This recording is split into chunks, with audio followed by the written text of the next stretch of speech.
Me llamo Natalia y tengo 29 años. En Toluca, la nieve es un idioma que aprendes antes de tener edad para conducir. Como leer el cielo, como frenar antes de una curva, como derrapar sin entrar en pánico. La noche que llevé a casa la tarta de limón que había horneado pasada la medianoche, el cielo hablaba en sílabas suaves y pacientes. Cargué la cajuela con regalos, una botella de vino tinto y un suéter que mi madre una vez dijo que me hacía parecer demasiado de oficina. Me lo puse de todos modos. La Nochebuena no es algo que te saltes aquí. Vas. Incluso si algo en el aire se ha sentido raro durante meses, como una emisora de radio que casi se sintoniza, pero crepita justo en las palabras más importantes. La casa se veía igual bajo la nieve. Una corona en la puerta. Una luz cálida acumulada en la ventana delantera. Voces, música, el olor a canela y clavo que mi madre cree que puede arreglarlo casi todo. Sostuve 2 bolsas de regalos sobre la cadera y empujé la puerta para abrirla. Nati llamó mi hermana Graciela desde el salón, levantándose a medias con un saludo que parecía más un hábito que una bienvenida. Beto, su prometido desde hacía 8 meses, me saludó con un gesto de cabeza por encima del hombro como si yo fuera una compañera de trabajo que llegaba tarde a una reunión. ¿Quieres ayuda con la mesa?, le pregunté a mamá. Ella echó un vistazo. No con antipatía, solo con eficiencia. Este año solo seremos la familia inmediata, dijo. Como quien anuncia el pronóstico del tiempo. Nada personal, solo el clima. Miré la mesa. 6 puestos, mamá, papá, Graciela, Beto, el tío Noel y Carla. Al parecer, inmediata, significaba nuevas adiciones y ramas extendidas. Solo que no yo. Ningún plato extra, ninguna silla plegable, ningún espacio improvisado en la esquina como solíamos hacer cuando venían los primos. Una pausa. 2.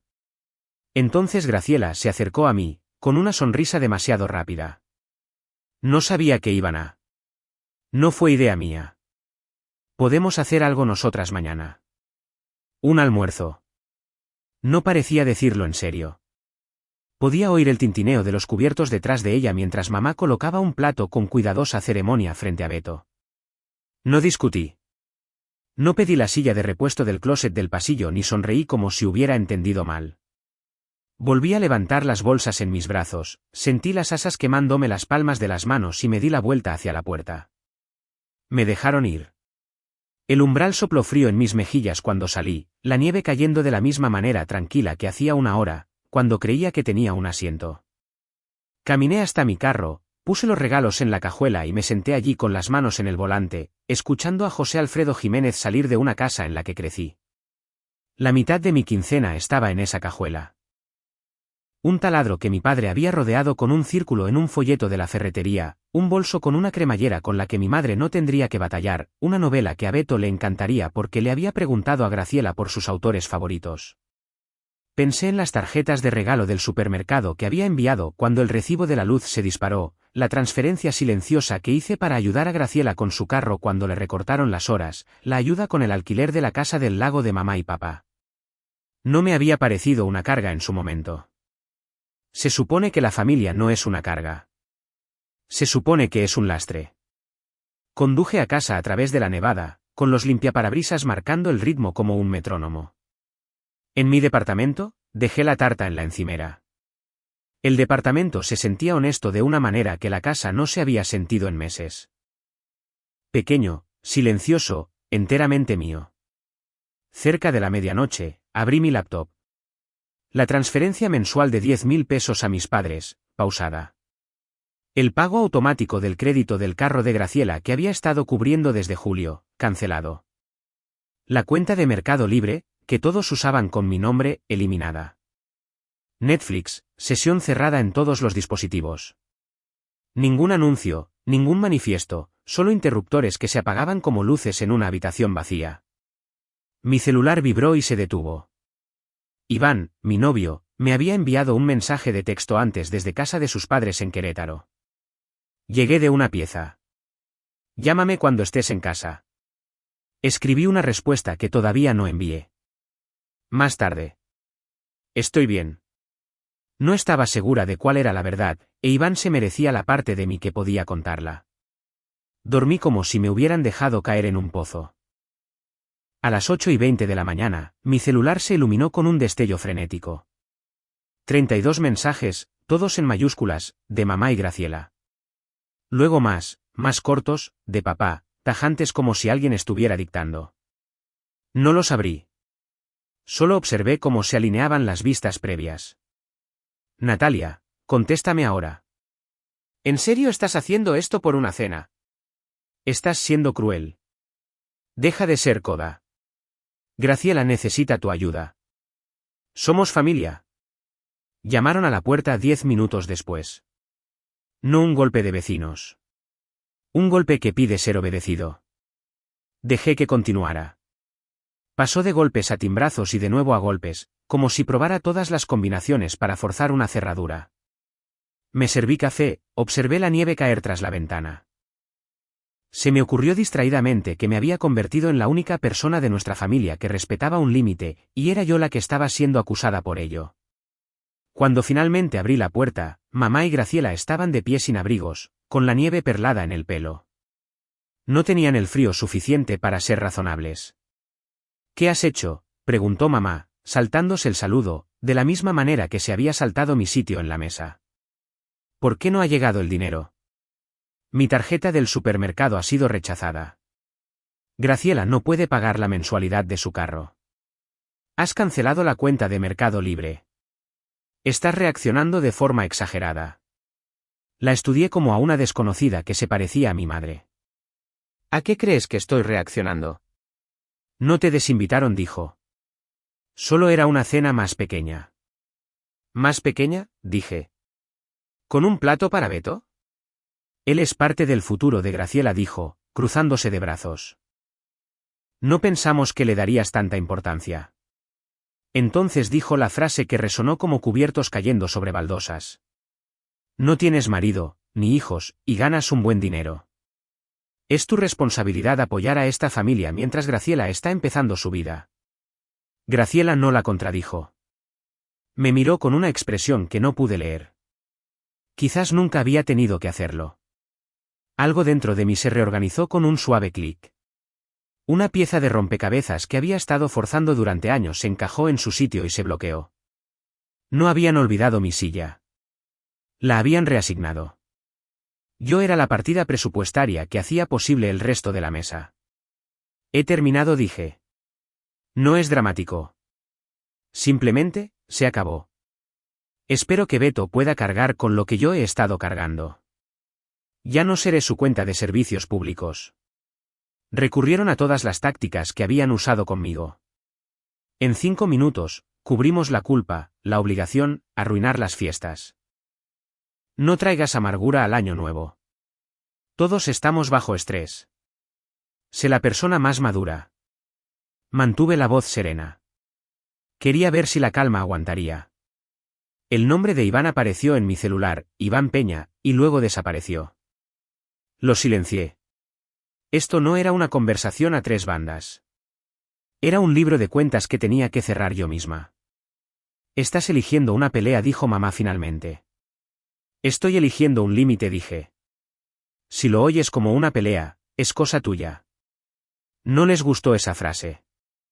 A la mayoría de las personas a las que les encanta quitarte cosas también les encanta definir los términos con los que te niegas. Natalia, dijo Graciela, suavizando la voz como lo hace la gente cuando quiere tu sí sin tu amor propio. No hagas esto feo. Ya es feo, dije. Solo he dejado de fingir que no lo es. Finalmente, se quedaron sin energía o sin argumentos, o ambas cosas. Mamá le echó la culpa al tiempo, al estrés, a la economía. Graciela intentó una broma que murió entre nosotras. Les dije que tenía cosas que hacer. Como no se movieron, retrocedí de todos modos, y la puerta se encontró cerrándose entre nosotras. El departamento estaba en silencio de nuevo. La tarta de limón todavía estaba en la encimera, brillante e inútil. Le envié un mensaje a Iván. Larga historia. Te llamaré más tarde. Estoy bien. Una pausa, y luego, estoy orgulloso de ti, respondió. No tienes que seguir ardiendo para mantener a otros calientes. Me quedé junto a la ventana y observé cómo las huellas que dejaron en el pasillo se llenaban de nieve arrastrada por el viento mientras la corriente de aire se colaba por debajo de la puerta. En la habitación de al lado, mi celular vibró sobre la mesa, luego se calmó, y luego vibró de nuevo. Lo dejé. No había terminado. Las personas que se benefician de tu falta de límites rara vez aceptan su pérdida sin una campaña. Pero por una vez, no me apresuré a hacer su incomodidad más fácil de sobrellevar. En algún lugar del edificio, un calentador tronó. El café sabía a honestidad. Y si me hubieras preguntado entonces qué sentía, te habría dicho la verdad. No triunfo, no paz, solo un espacio limpio y repentino donde antes había una silla. Los días siguientes se movieron como hielo lento. Sólido en la superficie, pero agrietándose por debajo.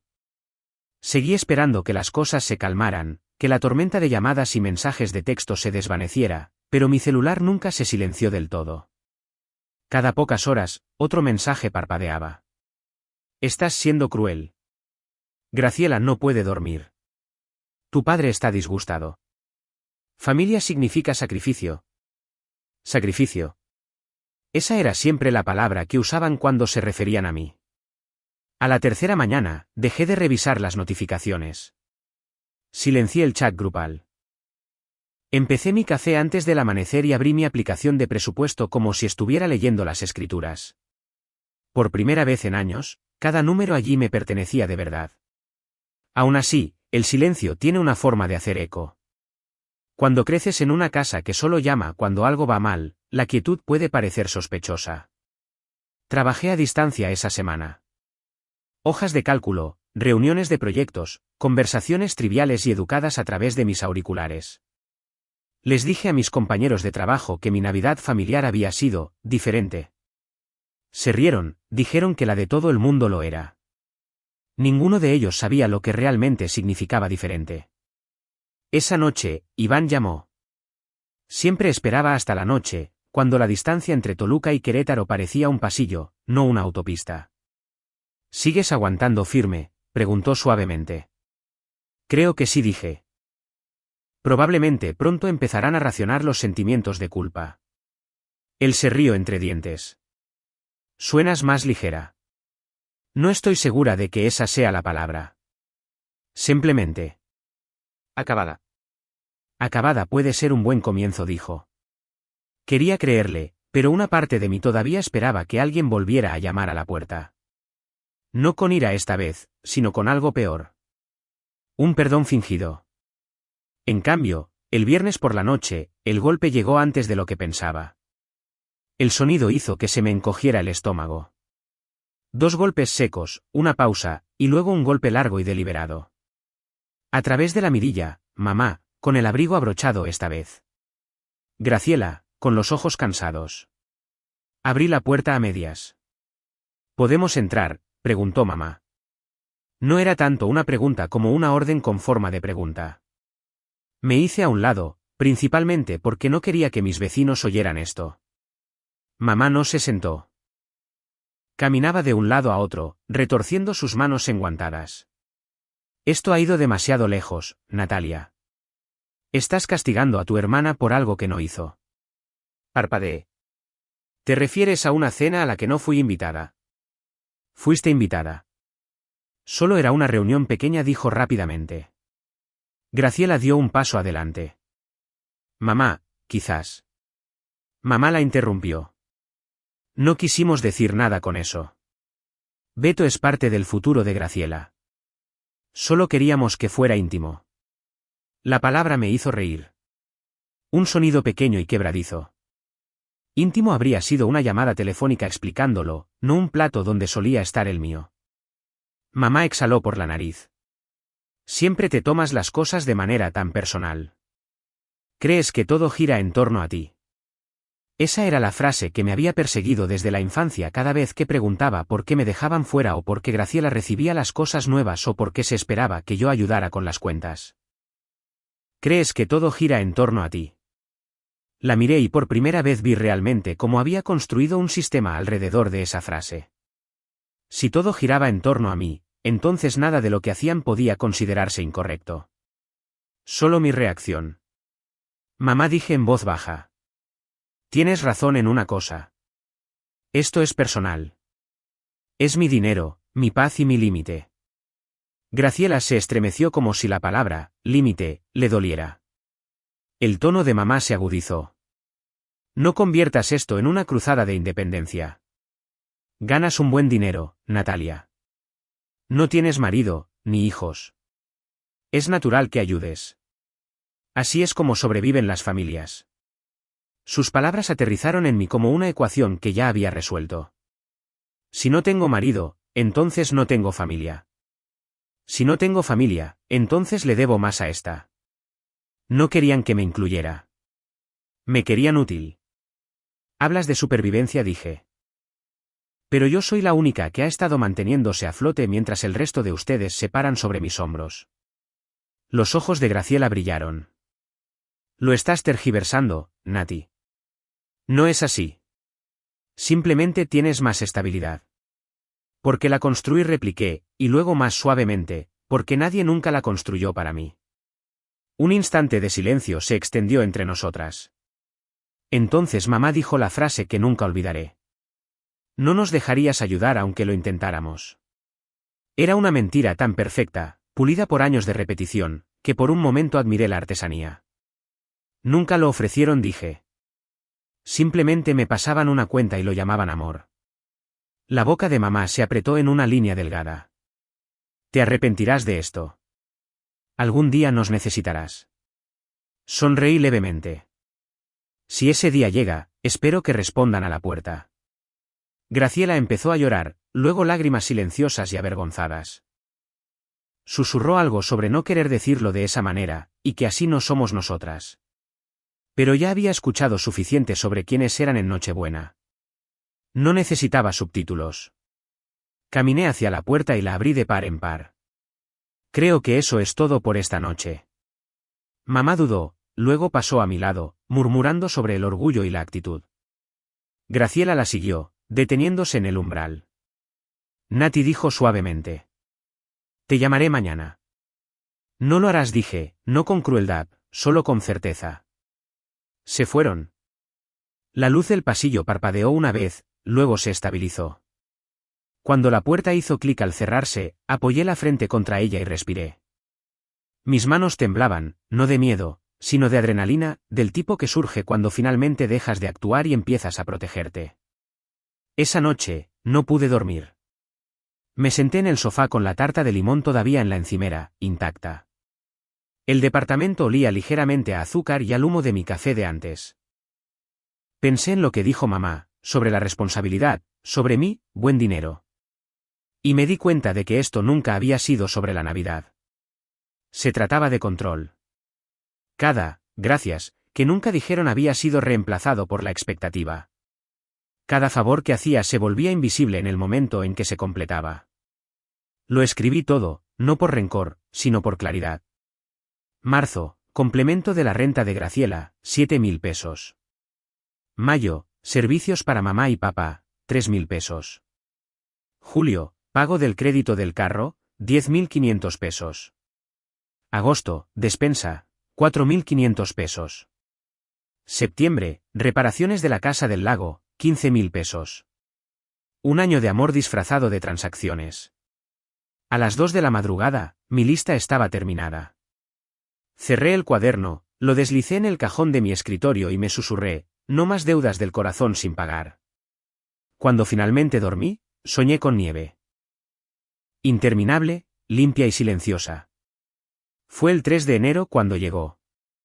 El mensaje que convirtió el silencio en prueba. Las fiestas habían pasado como una frase a medio borrar. Sin llamadas, sin tarjetas, sin disculpas. Mi departamento todavía estaba impregnado del tenue olor a canela y humo de las velas que había quemado durante las largas noches. La tarta de limón se había puesto rancia en la encimera, y luego había ido a la basura. Por primera vez, no sentí el impulso de arreglar las cosas. Fui a trabajar. Volví a casa. Aprendí el sonido de la paz. Silenciosa, constante, sin incidentes. Esa mañana, mientras ordenaba la ropa sucia, mi celular vibró con una notificación. Beto Callahan. Se me encogió el estómago. El prometido de Graciela. Sin saludo, sin explicación, solo un único mensaje: no sé si debería enviarte esto, pero mereces escucharlo. Adjunto había un archivo de audio. Lo miré fijamente durante un largo minuto. Mi primer instinto fue borrarlo. Nada bueno sale nunca etiquetado como «mereces escucharlo». Pero la curiosidad, o quizás la esperanza residual de que la gente pudiera sorprenderme, hizo que mi pulgar presionara reproducir. Al principio, todo lo que oí fue ruido de fondo, el leve raspar de tenedores contra platos, el tintineo de vasos, música navideña baja. Luego vinieron las voces. Familiares, inconfundibles. Tío Noel, y bien, ¿cómo está la mártir? Mamá, riendo, probablemente enfurruñada en su departamento como si le hubiéramos arruinado la boda. Graciela, se le pasará. Siempre lo hace. Solo necesita hacerse la víctima durante unas semanas. Alguien se rió entre dientes. Luego la voz de papá, más baja, casi cansada: al menos ahora podemos tener unas fiestas sin uno de sus sermones. Otra voz se unió. Carla, la novia del tío Noel, es que siempre está intentando demostrar que es mejor. Vistiéndose como si estuviera en una entrevista de trabajo. Dando regalos como si la estuvieran calificando. Risas. Familiares. Crueles. Luego la voz de Beto, incómoda, interrumpiendo: ¿saben? Probablemente puede oír todo esto a través de la puerta, ¿verdad? Silencio. Los tenedores se detuvieron en el aire. La grabación terminó. No lloré. No lancé el celular. Ni siquiera me moví. Simplemente me quedé sentada sintiendo como el nudo frío en mi estómago se volvía más pesado, más frío, más silencioso. Porque fue en ese momento cuando me di cuenta. La constatación de que su crueldad no era nueva. Era practicada. Era cómoda. Ni siquiera tenían que esforzarse. Otro mensaje llegó segundos después. Lo siento, escribió Beto. No sabía que hablaban de ti así. Lo grabé porque me pareció que estaba mal. Le dije a Graciela después que fue una canallada. Discutimos. Me mudé de la casa después de Año Nuevo. Ha sido incómodo. Me quedé mirando sus palabras. Para un hombre que había presenciado todo, incómodo, era una descripción generosa. No respondí. No esa noche.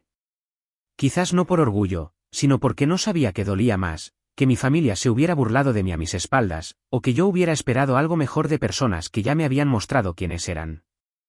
Aún así, algo dentro de mí volvió a cambiar, un clic silencioso, como una puerta que finalmente se cierra con llave desde el interior. Durante los días siguientes, empecé a eliminar los restos de vida compartida de mis dispositivos. Los quité como contactos de emergencia, los bloqueé en mi calendario compartido, eliminé el acceso familiar de Amazon, Netflix, Spotify, todas las comodidades silenciosas que habían usado a través de mi nombre, cambié cada contraseña que tenía. No era ira, era cirugía, eliminando la infección antes de que se extendiera de nuevo. Iván llamó esa noche. Suenas diferente, dijo. Lo soy, dije. Beto me envió algo. ¿El prometido? Sí. Hice una pausa. Era una grabación. No di detalles. Iván insistió. ¿Quieres que vaya para allá?, preguntó suavemente. No, dije. Necesito asimilar esto yo sola. Si vienes, empezaré a fingir que estoy bien. Él dudó. De acuerdo. Pero no tienes que demostrar fortaleza aislándote, Nati. No me estoy aislando, dije. Solo me estoy desintoxicando. Después de que colgamos, me senté en la oscuridad durante mucho tiempo. Volví a reproducir la grabación una vez más solo para asegurarme de que no la había exagerado en mi cabeza. Pero no, era exactamente lo que era. Cada palabra cruel, tan nítida como un cristal roto. Más tarde esa semana, Graciela me envió un mensaje de texto por primera vez desde Navidad. No una disculpa, ni siquiera una pregunta, solo: oye, ¿puedes volver a activar los pagos de la renta? Estamos un poco atrasados. Sin saludo, sin reconocimiento, solo una solicitud como si yo fuera su departamento de recursos humanos. Miré el mensaje durante mucho tiempo, con el pulgar suspendido sobre el teclado. Luego cerré la aplicación y borré la conversación. Ese fue el último mensaje que recibí de ella. Los días pasaron en silencio. Empecé a cocinar de nuevo, a limpiar, a dar paseos por la nieve sin música en los oídos. Me di cuenta de lo azul que podía verse el cielo sobre el lago helado. Por primera vez en meses, los latidos de mi corazón no se hundían en la crisis de otra persona. Pero el silencio nunca dura mucho en una familia que se alimenta de la reacción. 2 semanas después, mi celular volvió a vibrar. Esta vez, un mensaje de voz de papá. Su voz temblaba. Nati, ha pasado algo. La cocina ha desaparecido. El fuego empezó cerca de la estufa. Lo detuvieron antes de que se extendiera, pero está mal. No sabemos a quién más pedir ayuda. Solo ayúdanos a pasar el mes, por favor. Sonaba desesperado, no enojado esta vez. Desesperado. No respondí de inmediato. Dejé que el mensaje reposara durante la noche mientras la nieve se acumulaba en el alféizar de mi ventana. A la mañana siguiente, volví a abrir el celular, no para llamarlo, sino para revisar las redes sociales de Graciela. Su última publicación, una foto de ella sosteniendo un recién nacido y un juego de llaves de carro. Pie de foto, año nuevo, comienzo nuevo. Una camioneta Jeep usada, un bebé nuevo, una cocina quemada y una hermana que todavía pensaba que yo financiaría su versión de empezar de nuevo. Cogí mis llaves, no por culpa, no por nostalgia, solo para ver. La casa parecía más pequeña bajo la nieve. De alguna manera, hasta la pintura parecía cansada, con los bordes grises donde antes había blanco. Aparqué al final del camino de entrada, dejando el motor en marcha un momento más de lo necesario. Una parte de mí esperaba que la puerta permaneciera cerrada para hacer esto más fácil, pero entonces se abrió.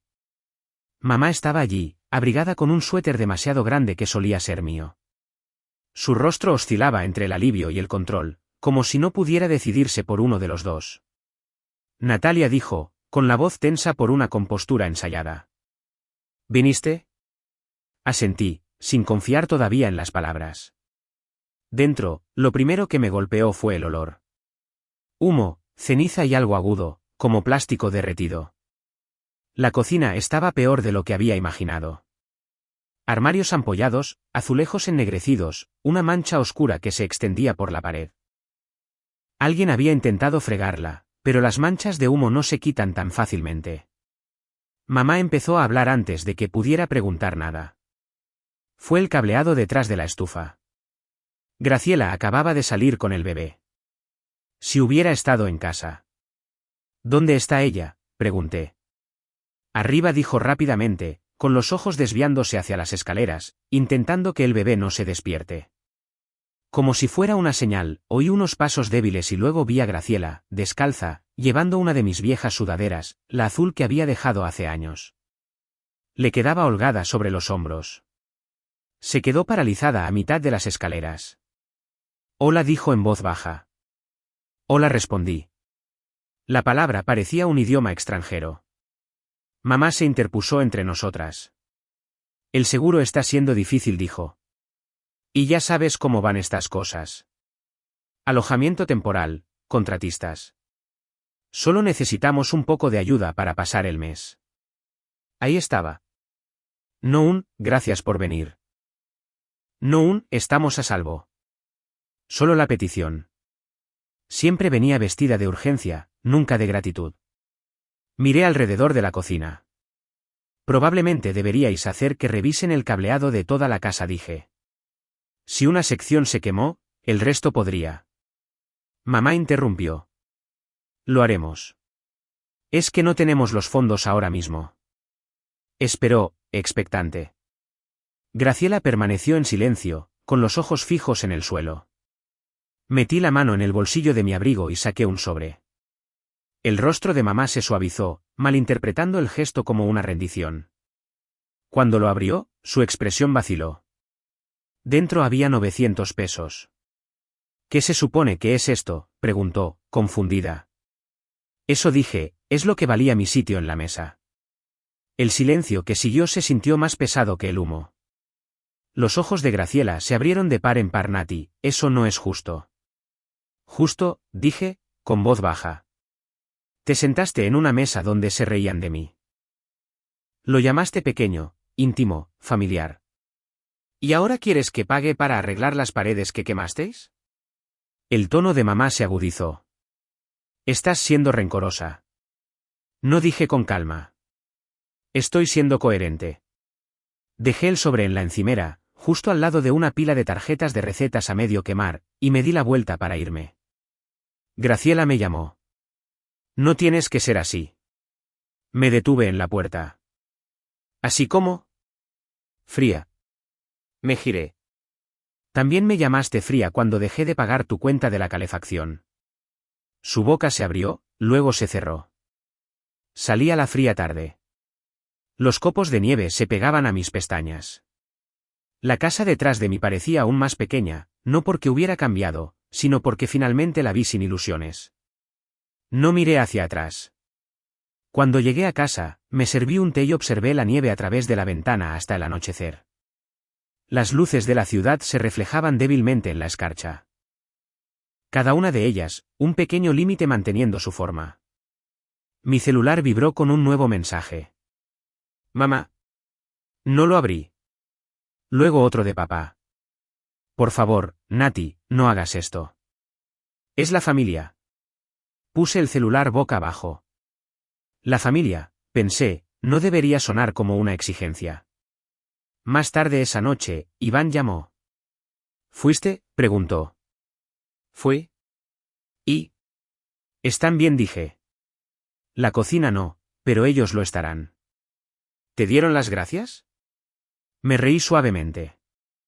Recibieron 900 pesos. Eso es algo. Él no insistió, solo dijo, suenas estable. Eso es bueno. Miré el té intacto enfriándose en mis manos. La estabilidad se siente extraña, dije, como si todavía estuviera esperando que la culpa me alcance. No lo hará, dijo. No si dejas de abrirle la puerta. Esa noche, los bloqueé a los tres. A mamá, a papá y a Graciela. No por ira esta vez, solo para detener la hemorragia. A la mañana siguiente, el silencio fue absoluto. Sin notificaciones, sin llamadas perdidas, sin mensajes de voz de, estamos decepcionados contigo, solo quietud, del tipo que no acusaba ni exigía. Por primera vez en años, mi celular era mío. Dormí como alguien que finalmente ha abandonado un edificio en llamas. Pero la paz no dura mucho en las familias que funcionan a base de deudas. Y en algún lugar ahí fuera, ya se estaba escribiendo una nueva factura a mi nombre. Fue una noche de viernes a principios de febrero cuando el pasado volvió a llamar a la puerta, no con mensajes de texto ni culpa, sino con algo más pesado. El golpe fue suave, incluso educado, pero persistente. Dudé antes de mirar por la mirilla. Beto estaba allí, con nieve en su chaqueta, una maleta de lona a sus pies. Abrí la puerta lo suficiente para ver su cara.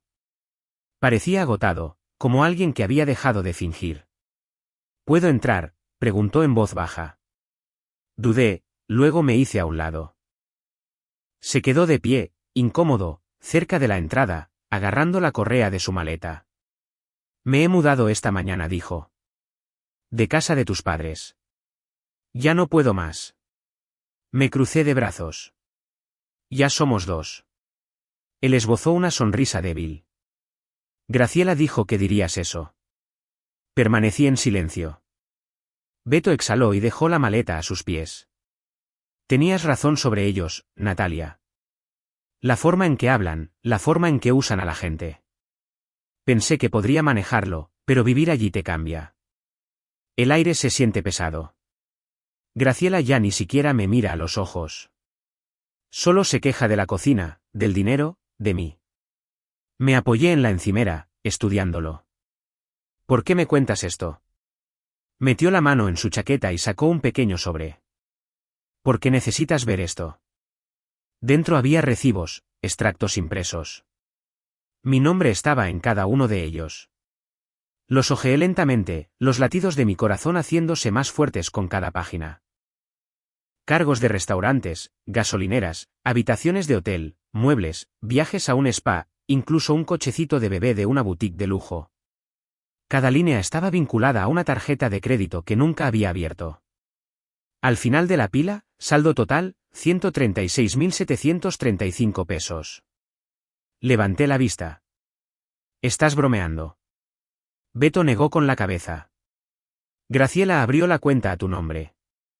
Dijo que lo entenderías, que nunca presentarías cargos porque sois familia. Se me revolvió el estómago. ¿Dijo eso? Él asintió. Le pregunté qué quería decir y se rió. Dijo, Nati sabe que necesito ayuda. Ella está bien. Me perdonará como siempre. Durante un largo momento, no dije nada. Solo miré los recibos, mi propio nombre impreso pulcramente junto a cargos que nunca había hecho. ¿Por qué me traes esto?, pregunté finalmente. Porque está mal, dijo Beto simplemente. Y porque ya no podía quedarme allí fingiendo. Se sentó en el borde del sofá, frotándose las manos. Les dirá a todos que yo te obligué a hacer esto. Ya me culpa por la grabación. Pero pensé que preferirías saber la verdad que seguir siendo su red de seguridad. Lo miré. A este hombre que una vez había sido el invitado no deseado en una mesa que solía ser mía. Y por primera vez, vi culpa, no arrogancia. Te lo agradezco, dije en voz baja. Aunque sea tarde, asintió. Más vale tarde que nunca. Cuando se fue, el sobre permaneció en mis manos como evidencia y traición en un solo paquete. Esa noche, me senté en mi escritorio, extendí los recibos en filas y les tomé fotos a cada uno. Luego abrí mi laptop y comencé a hacer llamadas. Primero a la compañía de la tarjeta de crédito, luego a una abogada. El proceso fue frío y mecánico. Robo de identidad, formularios de verificación, declaración jurada. Pero debajo del papeleo, algo dentro de mí temblaba, no de ira, sino de incredulidad de que incluso ahora Graciela hubiera encontrado una nueva forma de tomar lo que no era suyo. Para el lunes, la cuenta estaba congelada. La representante al teléfono suspiró suavemente. Los casos entre hermanos no son raros, dijo. Simplemente siempre son tristes. Casi me reí. Esa es una forma de decirlo. 2 días después, comenzaron los mensajes. Graciela, Nati, no lo entiendes. Estaba desesperada. Luego otro, iba a decírtelo. Y luego, es solo un malentendido. No tienes que empeorarlo. Un malentendido no cuesta 135.000 pesos. No respondí. Al día siguiente, llegó un mensaje de voz de mamá. Su tono era agudo, cortando la estática. No se llama a la policía por la familia, Natalia. Haya hecho lo que haya hecho tu hermana, lo manejas en privado. Esto no está bien. Y ahí estaba de nuevo. La regla familiar que había mantenido invisible todo lo malo. No creas problemas. No lo llames robo. Llámalo ayuda. Pero ayuda no es tomar el nombre de alguien. Ayuda no es reírse mientras los desangras. Por primera vez, me di cuenta de que no les importaba lo que Graciela hiciera. Solo les importaba que yo dejara de arreglarlo. Le reenvié todo a mi abogada y dejé que ella se encargara.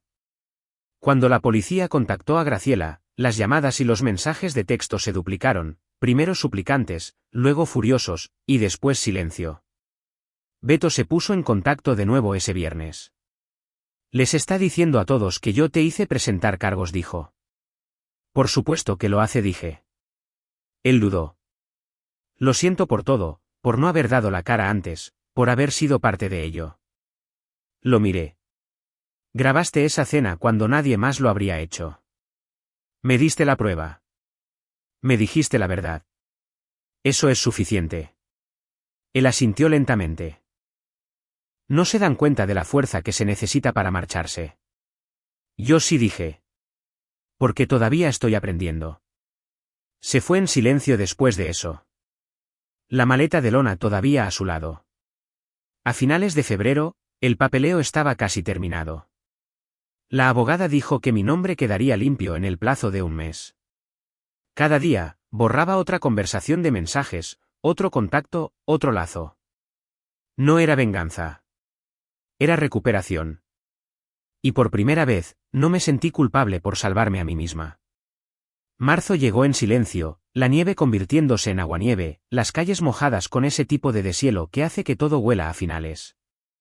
Para entonces ya había dejado de revisar mi celular en busca de mensajes.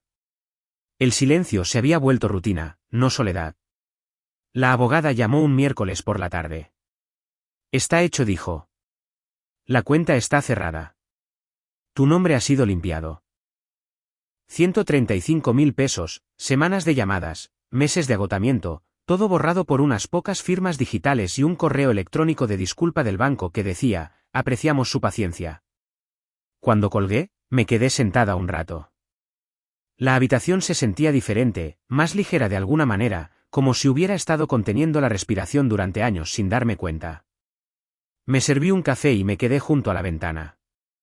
La calle afuera estaba brillante, casi agresivamente ordinaria.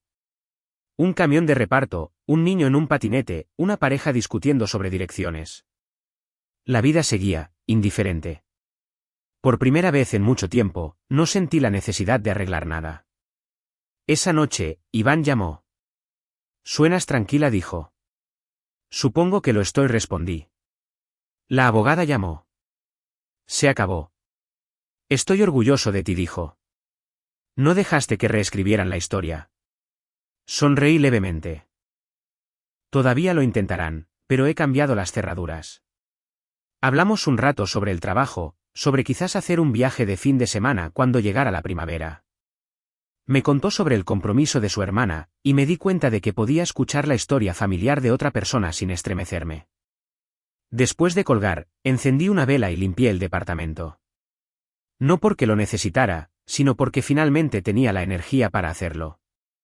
Entonces mi celular vibró. Un nuevo mensaje de voz. «Papá». Durante mucho tiempo, me quedé mirando la pantalla. Cada instinto me decía que lo borrara.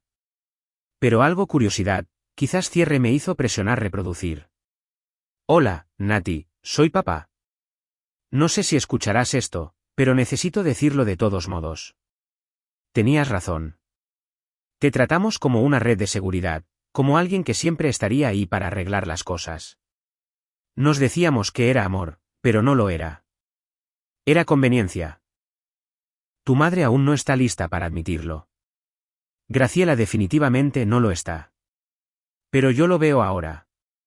La casa se siente diferente sin ti. Silenciosa, pero no en el buen sentido. Construimos una familia que solo hacía ruido cuando necesitaba algo. Solo espero que algún día vuelvas a hablarnos. No por dinero, solo para hablar. Lo siento, mi niña». Su voz se quebró en esa última palabra. «Mi niña». Hacía años que no le oía llamarme así. No lloré, pero algo en mi pecho se ablandó como la primera gota de nieve derritiéndose de un tejado. Guardé el mensaje de voz, no porque quisiera escucharlo de nuevo, sino porque se sentía como el tipo de final correcto, imperfecto, honesto, inacabado. A la mañana siguiente, la luz del sol atravesaba la encimera de la cocina. El plato de la tarta de limón todavía estaba en el fregadero, el último rastro de aquella noche de hacía meses. Lo lavé y lo volví a colocar en el armario. Luego abrí mi cuaderno, aquel donde había escrito cada peso que había dado, cada transferencia, cada favor. En la última página, escribí una sola línea: la deuda está saldada. Lo cerré, lo deslicé en el cajón y exhalé. Afuera, la nieve finalmente había desaparecido.